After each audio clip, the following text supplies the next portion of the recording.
Most first-time flippers lose money on their very first deal. Not because the property was bad, not because the market turned, but because they used the wrong loan. They walk into a bank. They ask for a mortgage on a property that needs work. The bank says no, so they get stuck. Or worse, they max out credit cards and personal loans to make it happen. There's a better way. I'm going to break down fix and flip loans in plain English. What they are, how they actually work, what they cost, and what lenders really look at before they say yes.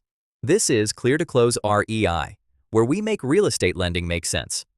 Here's the one idea that changes everything. A fix and flip loan is not about you. It's about the deal. Traditional lenders look at your paycheck, your tax returns, your debt ratio. A fix and flip lender looks at the property, the rehab plan, and your exit strategy. The deal has to stand on its own. A fix and flip loan is a short-term loan, usually 6 to 18 months. It's designed for one purpose: to buy a property, fix it up, and sell it at a profit. It's a type of hard money loan, which just means the loan is secured by the asset itself. The property is the collateral. If the deal fails, the lender takes the property. That's why they care more about the house than about you. There are two numbers you need to understand: LTC and ARV. LTC is loan to cost. It's the percentage of the purchase price the lender will fund. Most fix and flip lenders go up to 80 or 90% of purchase. ARV is after repair value, what the property will be worth once the work is done.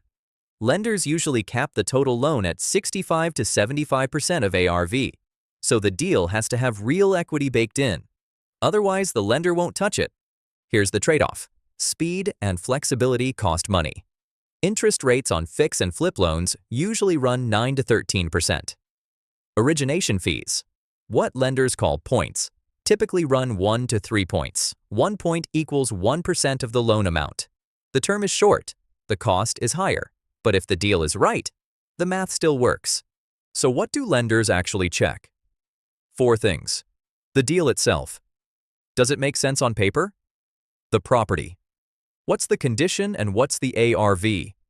Your exit strategy. Are you selling or refinancing into a long-term loan? And your experience. Have you done this before? New investors can absolutely get approved. You just need a strong deal and a clear plan. One more thing that trips people up. The rehab money doesn't come in one lump sum.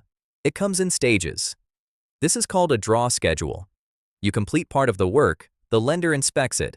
They release the next chunk of funds. Budget for this. You need working capital to keep the project moving between draws. Fix and flip loans are for investors who have a real deal, a real plan, and a real exit. They are not for buying a house to live in. They are not for long-term holds. And the 3 biggest mistakes I see? Underestimating rehab costs, not having a backup exit, and over-leveraging the deal. Pad your budget. Have a plan B. Leave room for the unexpected.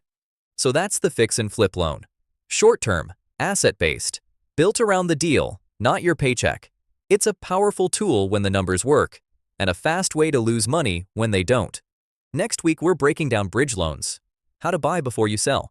If you're serious about investing, hit subscribe so you don't miss it. I'll see you in the next one.